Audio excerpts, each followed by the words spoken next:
Thank you guys for coming into the ruckshop.com YouTube channel. In today's video, we're going to be installing a Ncy CDI onto a Honda Metropolitan.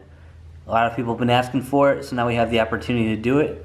This video is going to be a little bit different than what we're typically used to. It's not going to be in the shop. It's in the garage right now. And we've already has the Ncy CDI installed. We're going to just go over the basic facts on what it takes to put it into the actual bike. So when you open up your seat for the Met, there are two 10mm bolts. One right there, one right there.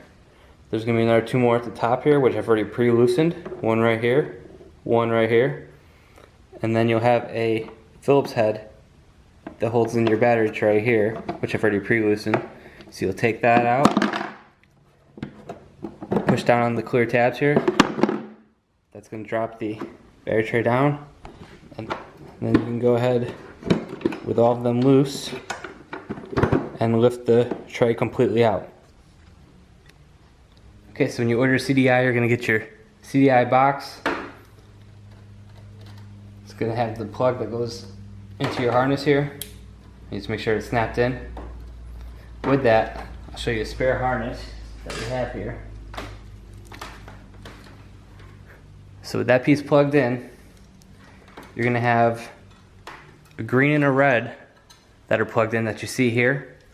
That green is going to go right to the negative of the battery, which you can see we have right here, going right underneath to the negative of the battery. The red one, you're going to use that blue squeeze clip that they have in these. And you're going to have that red one go to the red and green wire that comes off this relay underneath here. And what I'll do is I'll get in there and I'll show you shortly. So that's your power and ground. So right now your power and ground are hooked up. You will have a blue with yellow tracer wire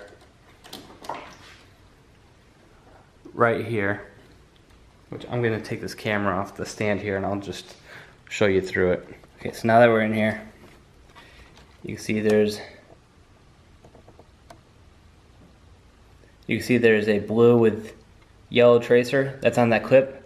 That's going to go to the blue that is on your harness, and you're just going to go ahead and plug that in. So now that you have the blue clip in, your ground is in, and your other plug, the red power, is tapped off, what you're going to do is make your way over to the coil here. Now with that, your coil is going to have a black with yellow tracer and then a solid green. With the Ncy harness, they have the bullet connectors on them. You're going to remove those bullet connectors and you're going to want to go out and pick up a male connector. Let's see here, see if I can get this male flat connector like so. And then a female one that's going to have like a 90 on it.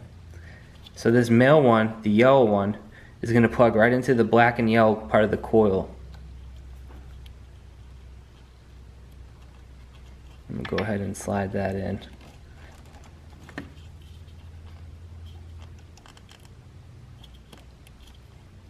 There we go. Now the orange one that's going to have that 90 connector is going to go to the actual coil itself where the black and yellow one used to plug into. So I'm going to see if I can get that off right now to show you. For the orange one, this is the connector that you're going to want on the other side. So this is that female connector I was talking about. You can use that, and that's going to go directly on the coil, while the yellow one goes directly on into the actual boot of the black with the tracer. So I'll plug the orange one back in, and then we'll go back to the front of the bike where the red one is being tapped off for the power, so you can see that. Okay, so just to show you now that the battery is out, off this gray relay here, you're going to have a, let's see if I can get that to focus in. There you go. You're going to have a red with green tracer right there coming off that gray relay. That's where you're going to tap the power into. And just like our other CDI install video, you can put the red wire coming from the CDI harness into here, and then the other one is going to clip into the red with the green tracer, and that's going to be your power for the whole CDI itself. So once that's all set, you go ahead and put the battery back in. Find a nice place to secure the CDI, which I usually tuck it into the side over here, and you can zip tie it to the factory harness. Your coil's all set. The bike's gonna start up, run, and then the only difference is it's not gonna turn off with the kill switch. It's gonna be turnkey to turn off. I hope you like this quick install video. I hope it helped. Be sure to like, share, and subscribe, and thank you for following the Ruck Shop YouTube channel.